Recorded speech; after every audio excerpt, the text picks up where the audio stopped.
स्वागत है। आज हम लोग रेलवे ग्रुप डी एग्जाम 2026 के लिए साइंस के अति महत्वपूर्ण 50 प्रश्नों को देखेंगे। ये सभी प्रश्न आपके 2026 ग्रुप डी एग्जाम के लिए बेहद ही महत्वपूर्ण होने वाले हैं, अतः आप लोग वीडियो को शुरू से लेकर आखिरी तक जरूर देखिएगा और सभी प्रश्नों को अच्छे से याद कर लीजिएगा। आप सबको पता होगा कि आपके रेलवे ग्रुप डी एग्जाम 2026 का जो एग्जाम डेट है वो घोषित हो चुका है। आपका एग्जाम 3 से लेकर के 21 अगस्त के बीच आयोजित किया जाएगा, तो आपके पास काफी कम समय बचा है। जितना अधिक प्रैक्टिस लगा सकते हैं लगाइए और इस बार सिलेक्शन को सुनिश्चित कीजिए। डेली मैं इस चैनल पर रेलवे ग्रुप डी एग्जाम के लिए जीके जीएस की क्लास लेकर के आता हूं, उसके लिए चैनल को सब्सक्राइब कर लीजिए। अगर आप सभी को आज का वीडियो थोड़ा सा भी पसंद आएगा तो एक लाइक जरूर कीजिएगा। चलिए बिना देर किए आज के वीडियो को शुरू करते हैं। किस धातु को भविष्य की धातु कहा जाता है? सही जवाब क्या होगा? तो कौन सी धातु को भविष्य की धातु कहा जाता है? तो सही आंसर होगा ऑप्शन सी, टाइटेनियम। टाइटेनियम धातु को भविष्य की धातु कहा जाता है। मलेरिया रोग किसके कारण होता है? करेक्ट आंसर क्या होगा? तो मलेरिया जो रोग है यह किसके कारण होता है? तो प्रोटोजोआ। किसके कारण? मलेरिया रोग प्रोटोजोआ के कारण होता है। रेफ्रिजरेटर में किस गैस का उपयोग प्रशीतन कूलिंग के लिए किया जाता है? ऑप्शंस हैं अमोनिया या फ्रियोन, कार्बन डाइऑक्साइड, नाइट्रोजन या हाइड्रोजन। सही जवाब क्या होगा? तो रेफ्रिजरेटर में किस गैस का उपयोग प्रशीतन के लिए किया जाता है, कूलिंग के लिए किया जाता है? तो अमोनिया या फ्रियोन। याद रखिएगा, अमोनिया या फ्रियोन गैस का उपयोग जो है रेफ्रिजरेटर यानी फ्रिज में प्रशीतन के लिए किया जाता है। हीरे का चमकना प्रकाश की किस घटना का परिणाम है? बेहद ही महत्वपूर्ण प्रश्न है। जो हीरे का चमकना है यह प्रकाश की कौन सी घटना का परिणाम है? तो पूर्ण आंतरिक परावर्तन, टोटल इंटरनल रिफ्लेक्शन का परिणाम होता है हीरे का चमकना। धोने के सोडे वॉशिंग सोडा का रासायनिक सूत्र क्या है? जो धोने का सोडा होता है वॉशिंग सोडा, इसका रासायनिक सूत्र होता है Na2CO3 10H2O होता है और इसका रासायनिक नाम क्या होता है? Sodium carbonate. किस अधातु नॉन मेटल में धातु जैसी चमक होती है? सही जवाब क्या होगा? तो कौन सी अधातु है, नॉन मेटल है, जिसमें धातु जैसी चमक होती है? तो यह आपका आयोडीन है। आयोडीन क्या है? एक अधातु है लेकिन इसमें धातु जैसी चमक होती है। टिबिया नामक हड्डी मानव शरीर में कहां पाई जाती है? बेहद ही महत्वपूर्ण प्रश्न है। जो टिबिया नामक हड्डी है यह मनुष्य के शरीर में टांग यानी पैर में पाई जाती है। टिबिया नामक हड्डी मानव शरीर में।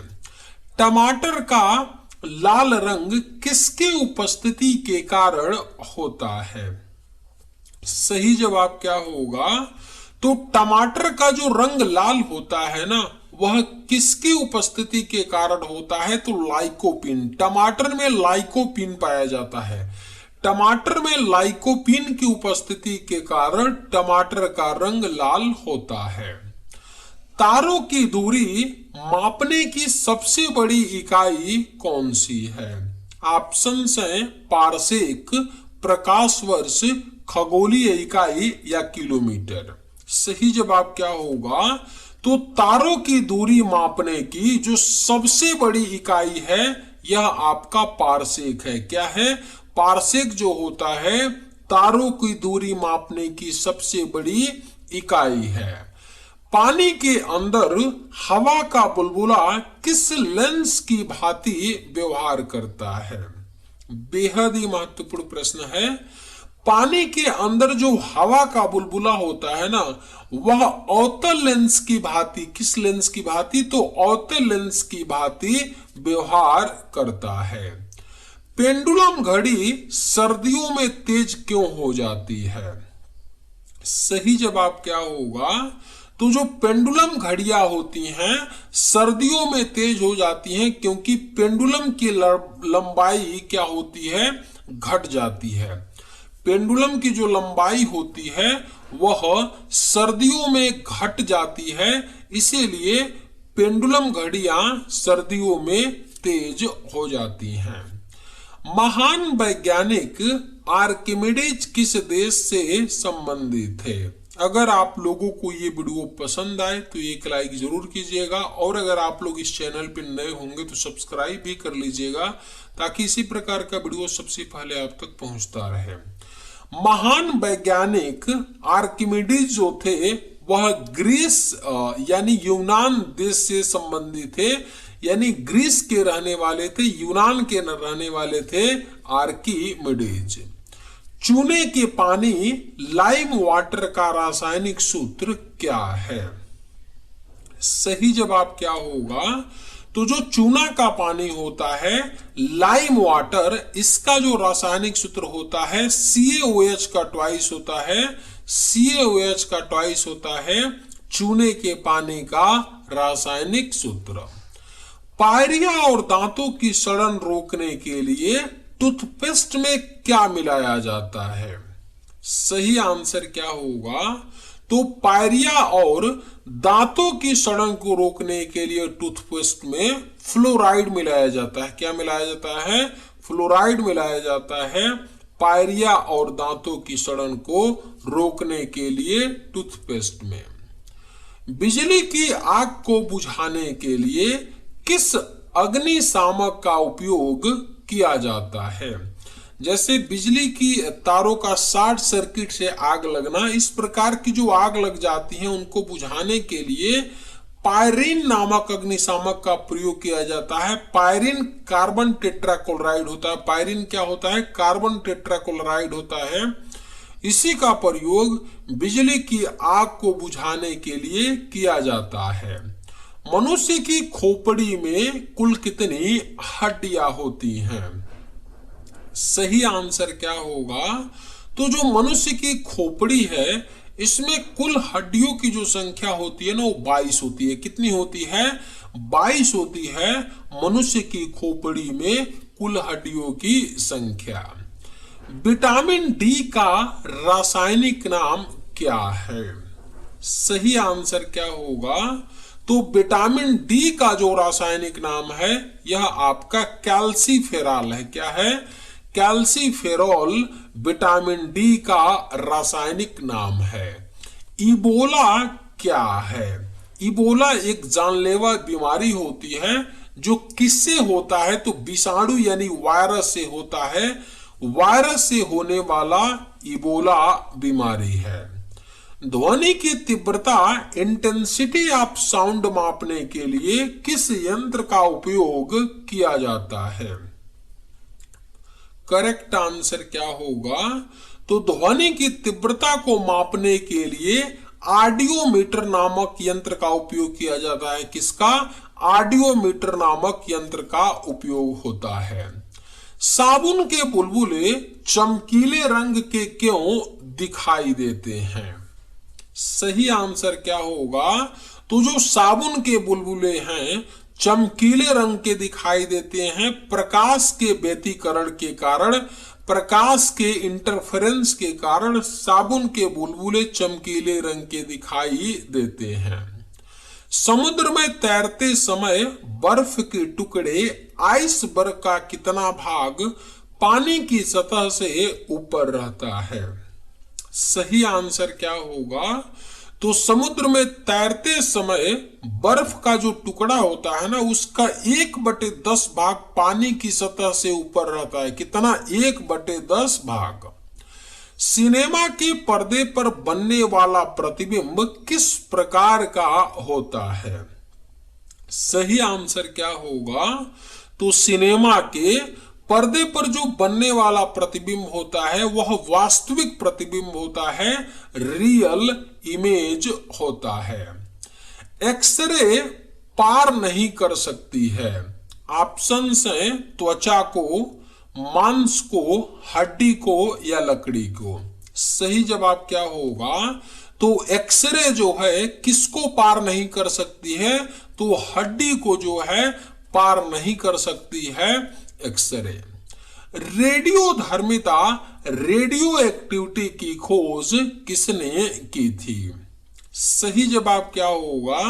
तो रेडियोधर्मिता की जो खोज है ना, यह हेनरी बेकरेल ने की थी। हेनरी बेकरेल ने 1896 ईस्वी में रेडियोधर्मिता की खोज की थी। हेनरी बेकरेल जो थे वह फ्रांसीसी वैज्ञानिक थे। अगर आपसे पूछे कि रेडियोधर्मिता जो शब्द है इसको किसने दिया था, तो रेडियोधर्मिता जो शब्द है इसे मैडम क्यूरी और पियरे क्यूरी ने दिया था, रेडियोधर्मिता शब्द को। लेकिन रेडियोधर्मिता की खोज किसने की थी? तो हेनरी बेकरेल ने की थी 1896 में। इसीलिए इन्हीं कामों के लिए हेनरी बेकरेल, मैडम क्यूरी और पियरे क्यूरी को 1903 ईस्वी में भौतिकी के क्षेत्र में नोबेल पुरस्कार संयुक्त रूप से दिया जाता है इन तीनों को। सभी अम्लों में अनिवार्य रूप से पाया जाने वाला तत्व कौन सा है? सही आंसर क्या होगा?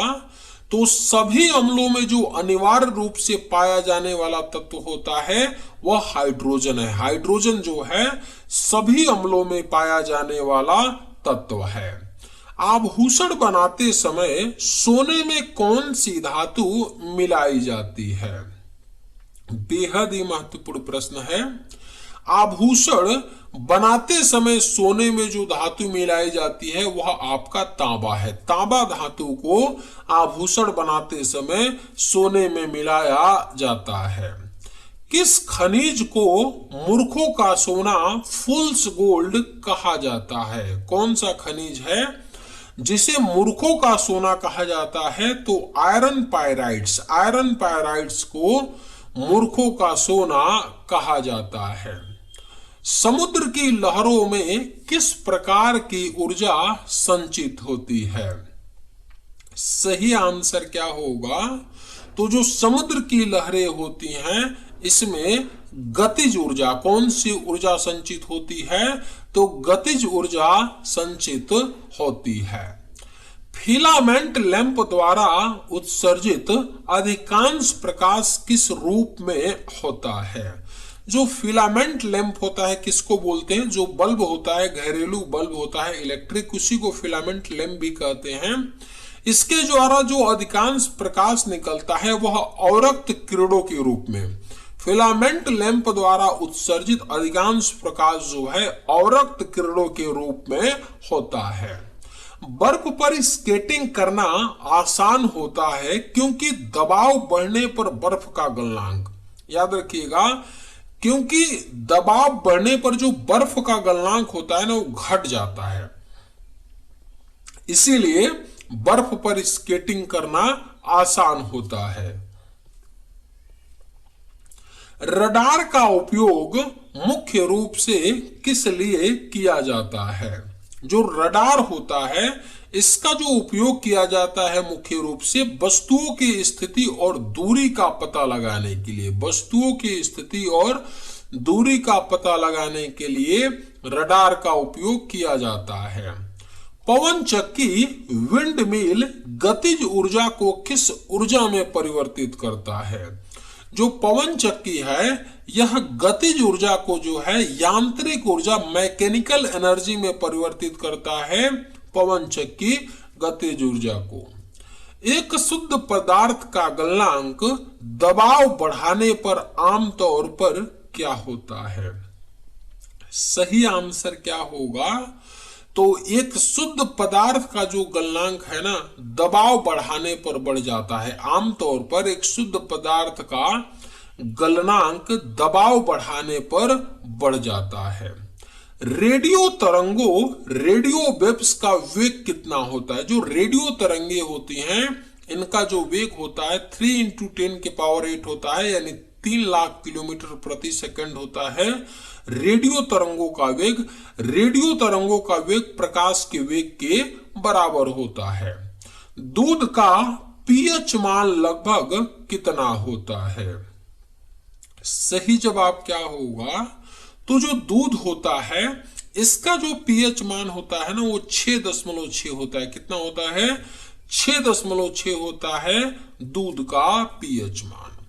पॉलीथीन का निर्माण किस गैस के बहुलीकरण पॉलीमराइजेशन से होता है? बेहद ही महत्वपूर्ण प्रश्न है।